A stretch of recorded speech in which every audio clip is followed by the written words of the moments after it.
Sabe, a Segunda Guerra Mundial, ela não começou do nada com tanques cruzando uma fronteira. Na verdade, ela começou muito antes, de um jeito silencioso, com decisões que foram ignoradas, com erros que na época pareciam pequenos demais para ter importância. E é aqui que a coisa fica assustadora, porque quando uma guerra de verdade começa, já é tarde demais. É aquela verdade que a gente esquece, né? A explosão é só o final de um processo longo que foi construído ali, ó, na frente de todo mundo.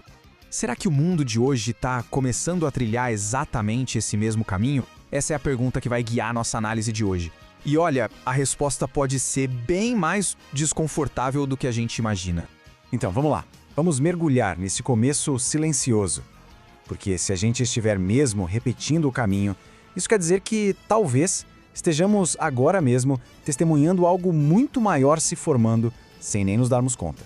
Para a gente entender essa semente do ressentimento, a gente precisa voltar no tempo, lá para o final da Primeira Guerra Mundial. É aqui que a nossa história começa. Com uma Alemanha, sabe, não só devastada, mas humilhada, de joelhos. Bem, depois da guerra veio o famoso Tratado de Versalhes. A ideia, no papel, era garantir a paz, mas, na prática, ele impôs punições pesadíssimas à Alemanha.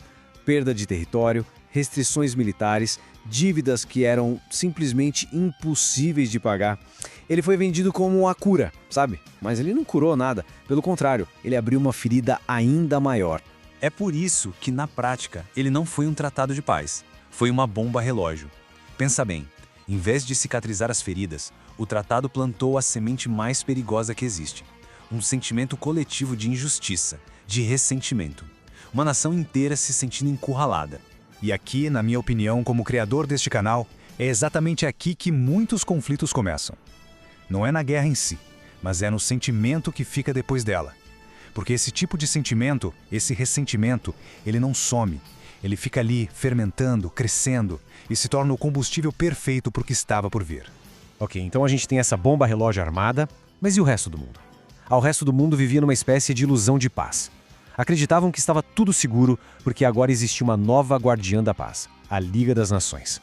A ideia da Liga das Nações era linda, né? Resolver conflitos com diálogo, com diplomacia. Mas a realidade foi outra. Ninguém estava de fato disposto a agir quando a coisa ficou séria. A Liga não tinha poder de verdade. Era só um clube de boas intenções. E quando a situação apertou, essa boa vontade simplesmente sumiu.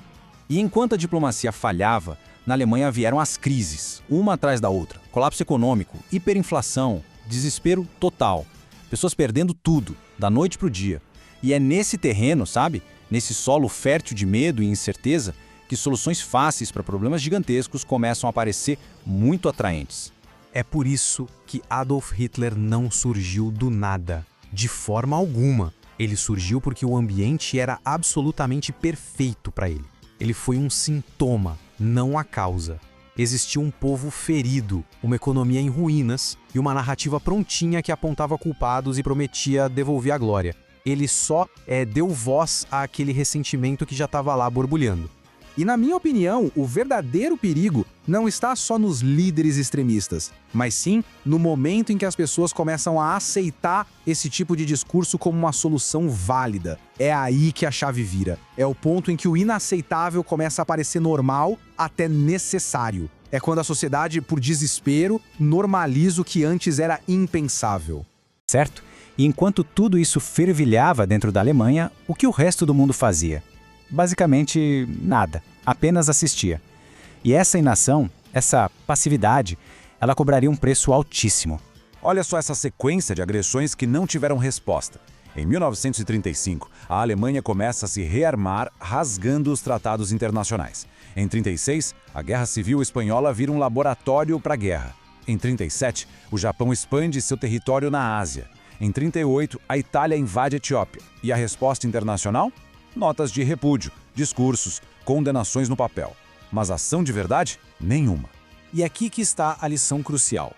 Cada pequena violação que fica sem resposta se torna mais um passo em direção ao caos. A inação manda uma mensagem muito clara para o agressor. A mensagem é: pode continuar, ninguém vai te impedir. A Guerra Civil Espanhola é o exemplo perfeito disso. Ela não foi só um conflito local. Ela se tornou um verdadeiro laboratório internacional. Foi lá que a Alemanha e a Itália testaram suas armas, suas táticas e, o mais importante, testaram os limites da tolerância mundial. E sabe o que eles descobriram? Que podiam ir muito, muito longe. Isso tudo nos leva, então, ao padrão da história, ao momento decisivo. Com os agressores cada vez mais ousados, as grandes potências mundiais decidiram tentar uma última estratégia. E nossa, foi uma estratégia desastrosa. Essa estratégia ficou conhecida como a política de apaziguamento. Basicamente, era a ideia de evitar a guerra a qualquer custo, fazendo concessões a uma potência agressora. Então, quando Hitler começou a anexar territórios, a resposta das democracias foi ceder, na esperança de que, em algum momento, ele fosse parar. Só que, no fim das contas, isso só adiou o inevitável. E pior, fortaleceu quem estava disposto a ir até o fim. Cada concessão não comprava a paz. Ela só tornava o agressor mais forte, mais confiante, convencido de que ninguém teria coragem de enfrentá-lo. O apaziguamento não evitou a guerra. Na verdade, ele a garantiu. Então, quando os primeiros tiros finalmente foram disparados, o caminho até aquele momento já tinha sido pavimentado por anos. Isso mostra perfeitamente o nosso ponto central. A guerra não foi um evento do nada. Foi o clímax de uma década de ressentimento, de crises, de radicalização e, principalmente, de inação. E, na minha opinião, como criador deste canal, o momento mais perigoso não é quando a guerra explode. É quando o mundo se acostuma com sinais claros e simplesmente decide ignorá-los. É quando os alarmes estão soando por toda parte, mas ninguém reage. É quando o absurdo vira rotina. Esse, para mim, é o verdadeiro ponto de onde não há mais volta. Então, vamos só recapitular os padrões da história que a gente viu. Tensões internacionais crescendo, discursos cada vez mais radicais, grandes potências testando seus limites e uma inação internacional diante de agressões claras. Isso soa familiar de alguma forma? E isso nos deixa com a pergunta final. Será que estamos aprendendo com esses padrões ou estamos, mais uma vez, seguindo exatamente o mesmo caminho? Dizem que a história não se repete, mas rima.